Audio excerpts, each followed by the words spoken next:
We haven't heard from Michael Burry in 3 days. The last thing he tweeted is, "You have no idea how short I am." The guy from The Big Short is here telling you, you don't know how fucking short he is. Bigger than before, Michael Burry, bigger than before. You have FTX going down and bringing God knows what with it. This is coming. This is now. You have Trump reinstated at the same time. And you have hundreds of the most interesting and influential accounts that have ever been on Twitter back on Twitter. This is a powder keg. It's a powder keg situation.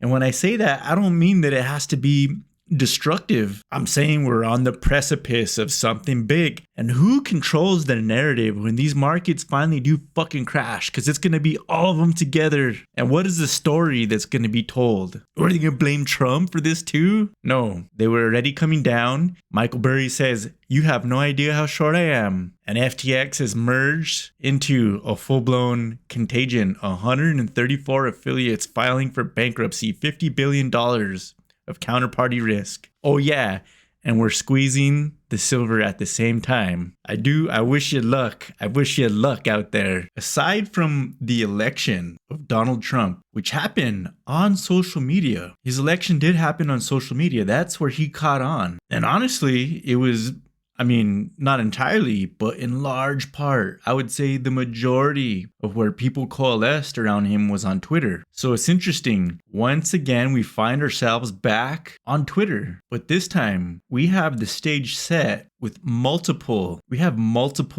events occurring at the same time. And they're like loosely related, but not entirely related. And it's just really ironic that these events are playing out at the same time. We have Trump being reinstated back onto Twitter. We have hundreds of the most entertaining, interesting, and relevant Twitter accounts being reinstated. Anyone with any sort of gravity, with any sort of power of persuasion that was not towing the line for the mainstream media, they were booted off Twitter. If you got too big and you weren't saying what they wanted you to say, you were kicked off Twitter. And these really interesting accounts are all coming back at the same time.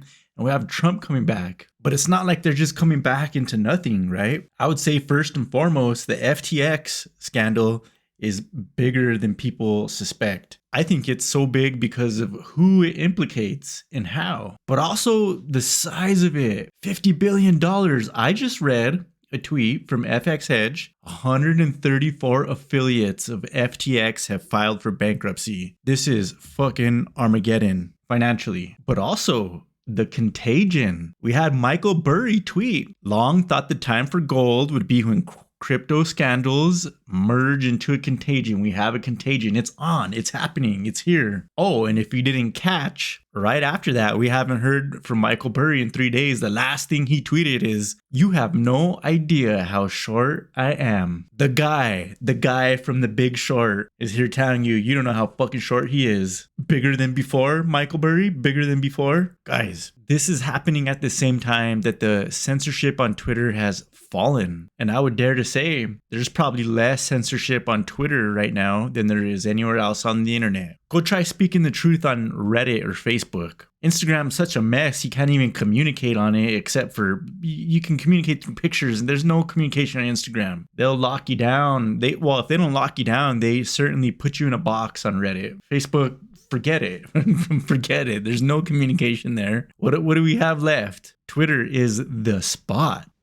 There is Gab, but just forces aren't colliding on Gab the same way. But let me get back to the point here. We have the Fed with the interest rates pushing foreign and domestic markets to the brink. UK almost lost control.